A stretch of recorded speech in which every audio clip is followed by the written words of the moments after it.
The Grand Council stared in awe at the sight of the result. The Grand Challenge, a series of challenges designed by the founders many hundreds of thousands of years ago as a test for membership.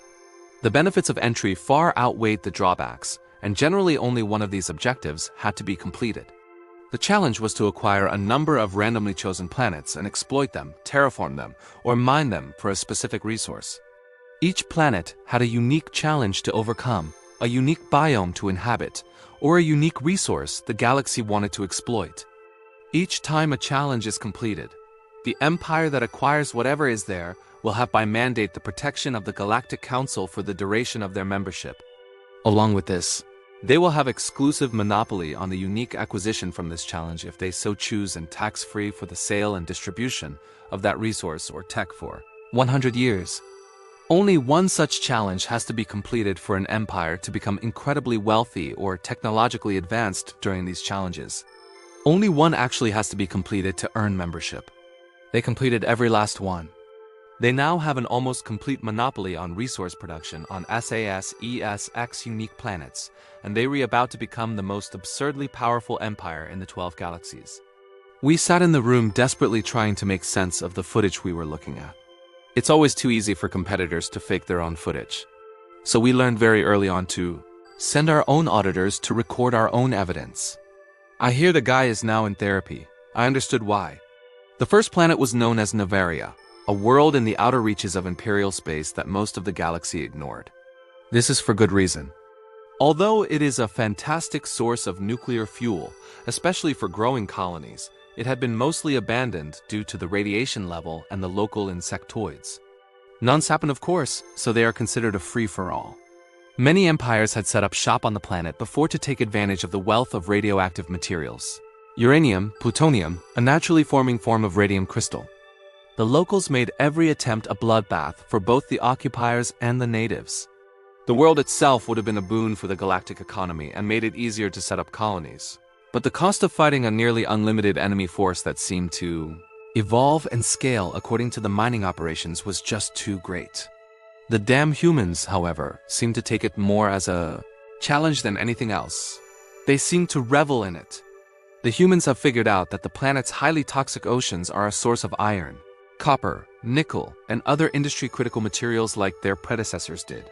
The humans, however, were the first to actually take advantage of this fact, and started to fill in spots of land after leveling mountains and cliffs for materials, and started building bases within isolated man-made islands. The dredging started in force, and humans managed to create continent-sized factories that used exclusively local materials to sustain their operations. This meant they had the economical option, as the only resource that needed to be shipped in was food and water, supplies as they simply dredged and sifted through the ocean beds for mineral-rich silt. Shortly after they acquired a reasonable foothold, they began attacks against the natives, destroying nests with long-range artillery pieces or heavy ballistic missiles. Again, all made from local components. For the first time, the occupiers were winning the fight against the insectoid locals. The first shipments of radium crystal and refined nuclear material started filtering through, dropping the price of colony startup projects within weeks. The sheer quantity of fuel was absurd. Then we saw it. The first nuclear attack against a nest. What were the humans thinking? A large concentration of nests surrounded a considerable crust-deep deposit of uranite ore, and their response was to use nuclear bombs to clear the nests, then use heavy cargo trains to transport the material from mines. Insanity. But who are we to argue with the results? Prices for colony projects and nuclear reactor components crashed almost overnight, allowing fledgling empires to expand faster and safer. The council, of course, stepped in and supplied the humans with a limitation on what they could export to the market to stop the economic impact. The humans just shrugged and carried on. When the Kukimi attempted to exploit this planet, the entire expedition team was slaughtered by the natives. These humans seemed to be comfortable being there in a constant state of war against them. The next planet was Alagi, a world located within the borders of my home empire, the Sarani. A world of swampy marshes and toxic undergrowth dominated by massive trees and dangerous wildlife known as pentapods. Strange five-legged abominations that could often reach 60 units in height. We long gave up attempting to access that world, as dealing with the wildlife proved far too dangerous and unnecessary. The problem is, Ley is saturated in plant life that produces certain types of mineral-based bacterial colonies. These bacterial colonies could be constituted and farmed to create an almost limitless supply of almost any mineral or metal one can think of, allowing anyone who controls the method of production to have access to a limitless, eco-friendly starship industry. The humans figured out how not only to deal with the natives, really big guns, but also to cultivate strains of bacteria we never thought possible. By filling in swamplands with concrete and rockfill, they were able to create a stable land to build a massive factory and use some kind of strange machine to plant, harvest, and distribute the varying trees and plants that contain these bacterial colonies. These same machines that slam seeds into the ground to plant trees would also very precisely harvest the bacteria growths and plant matter that grew from them. The humans developed machines to sort spoiled or rotten organic material and recycle it, for fuel or nutrients to feed the plants. The bacteria farms were fields of glass domes dug into the ground that cultivated the bacteria, that produced minerals during the decay process, and almost immediately went into smelters the second they were ready. They even figured out a way to use the fruits and vegetables, even some of the mushrooms, to use as a fertilizer when cultivating the bacteria to give a bigger harvest. With this, they very quickly built a rather large starship construction industry in orbit of the planet we thought was previously uninhabitable. When the Cassavo attempted to work with this planet, the expedition failed in the first day. Not for lack of trying, but instead because the bacteria nearly killed them all. Nobody bothered to work with the planet after that. Magnesia was next. A world of lava oceans, fractured crusts, constant volcanic eruptions and tectonic shifts, and giant mineral ingvorms made of an almost impenetrable shell of tungsten, calcite, and compressed carbon known as carbolite, which are immune to heat and are basically bulletproof. This planet would be easily exploitable for massive quantities of rare resources for mass starship building if it weren't for the giant worms. The humans seemed to have a trump card thanks to the extraction of nuclear fuel from Nevaria. They just nuked the worms. Apparently, even the worms that eat molten rock are not immune to being obliterated by nuclear weaponry. Humans colonized and exploited this planet 10 times faster than the others by a long shot. But what truly made it terrifying was the fact humans figured out a way to synthetically produce this carbolite substance and not only use it for their industries, but also use it as starship armor. They extracted the raw magma from the planet's crust, used calite to react with it to produce ingots and plates, then smelted the result with steel and tungsten to create an alloy that was resistant to heat. To such an extent, human warships equipped with this armor plating became practically invulnerable to laser weaponry. Within the space of a year of Magia being conquered, human warship fleets and ships could effectively ignore threats of invasion from half the galaxy at large, the armor plating by itself. As it turns out, they figured out a way to use nanites to make it self-regenerating, too, cutting their maintenance costs by 80%. Cryonis was the next one they conquered, an ice planet rich in ammonia, lithium, and water ice, critical components in the manufacturing of fuel for fusion reactors the galaxy over. The problem with this planet, as the MDO found out, was that it was so absurdly cold that machines built on the planet would freeze solid and stop working. It was so cold production lines, pumps, and fuel lines would freeze over if their operators didn't freeze first. Anyway, humans found a way out of it. They used heating towers that burned imported fuel cells to heat small locations, then used concrete and ice to pave over the oceans to expand. The factory would quickly grow. Then the humans imported nuclear reactors. We wondered why. Turns out they didn't use them only for energy supply. They used the excess energy and heat from the reactors in some strange new tech they had called radiator coils. These coils held heat so efficiently they could be used to heat the entire facility without melting the foundation or ice underfoot. The reactors would heat the coils. The coils would carry that heat for miles at a time, and maintain that heat so long as the reactors kept working, which the humans used to keep the factory working. In a matter of days, the price of reactor fuel plummeted, and a new age of trade began as the humans started to flood the market with what they labeled as cheap gas. Okanim was an ocean world known for impossible depths and deep chasms that reached far into the planet's chest crust. A solid ocean of water with caves that stretched kilom below the surface, and a massive wealth of biology that begged for exploitation.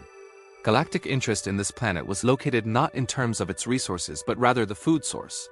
This planet was the prime ground for the galaxy's appetite for fish food, seafood, and shellfish. Thousands of different species of fish saturated every part of the oceans. The problem was the pressure.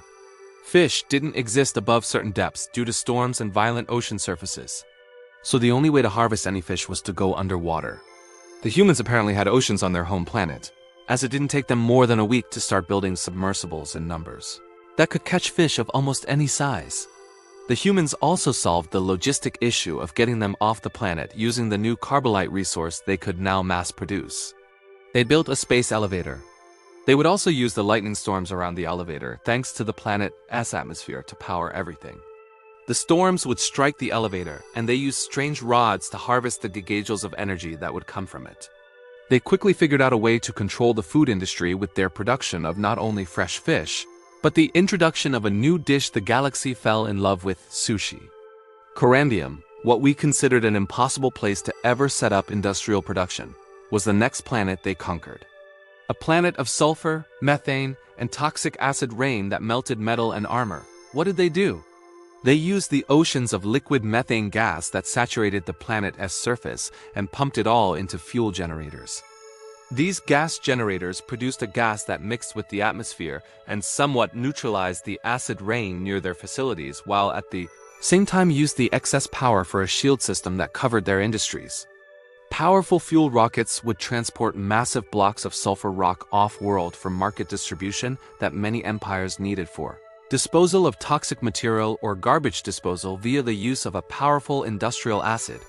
Sulfur was the main catalyst for making this acidic compound the galaxy used to deal with their garbage. The best part, they did all this autonomously. No human ever set foot on the planet, and all production is automated using the simplest, stupidest system that we had ever seen. Tenedium was their next port of call.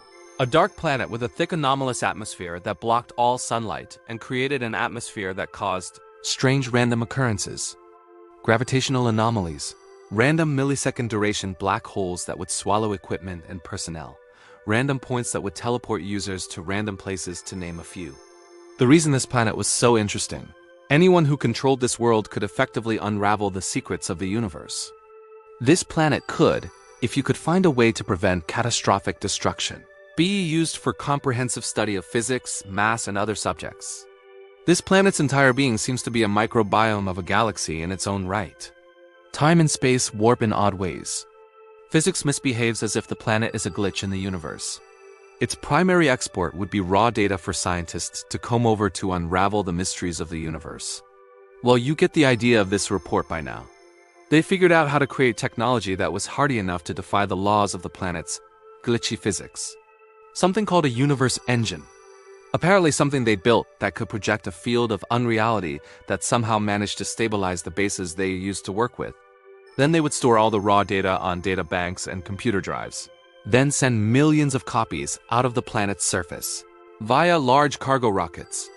The only caveat is that humanity is actively sharing this tech and data with anyone and everyone, even if they never asked for it.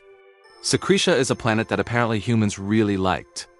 The galaxy had long since used the star system and its gravity-enriched gas giant Frozia as a dumping ground for derelict craft, broken ships, or unsalvageable wreckage for millennia. Humans found the place, cleaned it up, and started reverse engineering basically everything that they could get their meaty digits on. Toxic wastelands, oceans of frozen crude oil, lakes of reactor antifreeze, and boiling mountains of slagged metal are what define this planet. Among that ancient debris, starships, vehicles, shuttles, equipment, tech banks, anything you could ask for, the humans exploited it all. Using their new heating tech, they were able to thaw out the frozen plateaus using a derelict megapur from ancient times as a base. The star system quickly became a wealth of knowledge for humans as they started to pick apart millions of ships and reverse engineer the tech. As we quickly realized, humans had this incredible aptitude for the task. They suddenly gained leaps and bounds in their starship tech and colony tech and quickly started outpacing the 12 galaxies at large. From being slightly behind the curve to being so far ahead, they became legitimately terrifying to be around. Next, Lignomia, a so-called paradise world. One of the big things about this planet is the fact it, by all definitions, is a paradise world whose entire Existence in some way has the capacity to support any and all life in extreme comfort. Its biggest export, a titanium tough wood grown from trees that when processed and hardened, makes the universe's best wood products. Can even be used for some starship hulls because of its strength and durability. Problem is, it can't be mass-reduced without damaging or outright destroying the planet's ecosphere. Humans figured out a way to do that. Apparently, they have this on their home planet. The conditions have to be precisely controlled, but they found a way to grow massive forests of the wood, adjusting conditions, so that local wildlife wouldn't use selective trees for nesting grounds. The trees free of wildlife would then be cut down and the healthy trees harvested for seeds to grow the next generation. This gave the humans an almost too easy monopoly on the wood production used in luxury yachts and furniture. Apparently, finally, at the time of this meeting, Circa and Cubus, homes of the ring and the cube. Circa and Cubus are the two strangest places in the universe. Not just because of what they are, but how they are. Circa is a semicircle ring world that surrounds a central blue giant star. Inset into it like a gemstone in a ring is Cubus, a planet-sized super-entity shaped like a cube. Cubus appears to be some kind of sapient computer AI, and Circa appears to be some kind of energy distribution array for it. Chamberlain banged his gavel, getting us out of our days of data staring. Enough. I get it. So they passed. But why are they near that system? We didn't add that to the challenge quota. What are they doing at the cube? She bellowed angrily. No idea. Scouts say they are importing vast quantities of resources to the cube world and are mass-producing huge quantities of infrastructure for some reason. They aren't telling us anything we don't already know. They're just saying, hey, we can get it working again and carrying on as if nothing was happening.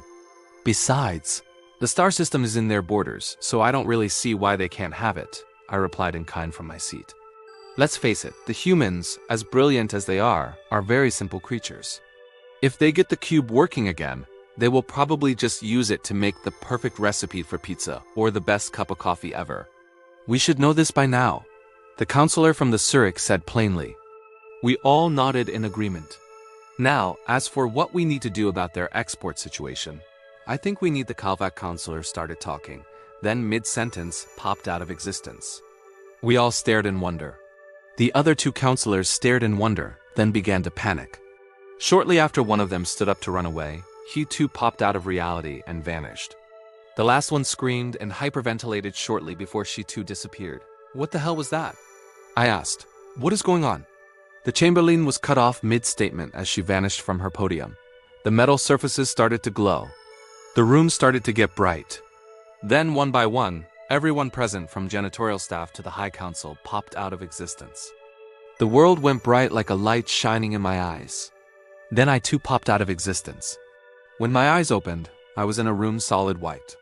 Everything, floors, ceiling, walls, just a white expanse of empty nothing. Once I could feel my feet again, I stood up and looked around me. Hello? My voice echoed for eternity in this liminal space. Then an entity, a human popped into existence in front of me. Hey yo, you bellowed a human. What is this place? Who are you? Why are we here? I yelled insistently. Welcome to Limbo version 2. Here's the short version. You know the cube, right? Cubus and Circa. We fed Cubus all the data we got from Tenedium and fed it resources from all the places we had been to. Turns out Cubus wasn't a planet. It was God, and it asked us if we wanted to ascend. And we thought it meant something completely different. So we said, hell yeah. And so the universe was erased, and you are now here waiting to start your own universe as the next god of it. I blinked. I then slapped my face with my hand. Oh dear. You mean to tell me you thought God was doing something completely different? I'm going to guess allowing your short people to grow slightly taller or something, or jump slightly higher so you could see on a ledge without a ladder. I said, well yeah, of course we thought he meant that. Ladders are so troublesome. It's easier to just jump higher, isn't it? I slapped my face again a lot harder, leaving a palm-shaped mark. And you said yes because it never occurred to you that ascension didn't mean anything else. And then you accidentally ascended the entire universe to godhood. The human sheepishly tucked his hand behind his neck and stared at the floor. Oops. Sorry. You know what? Never mind. I am part of godhood now. I shall create my own universe, and it shall have none of you crazy humans in it. Maybe we can ascend to godhood properly next time, I bellowed. Sorry, he kept apologetically shuffling and vanished. And so I did. I created my own universe, exactly like the old one without the crazy humans. It lasted a really long time and it was really boring.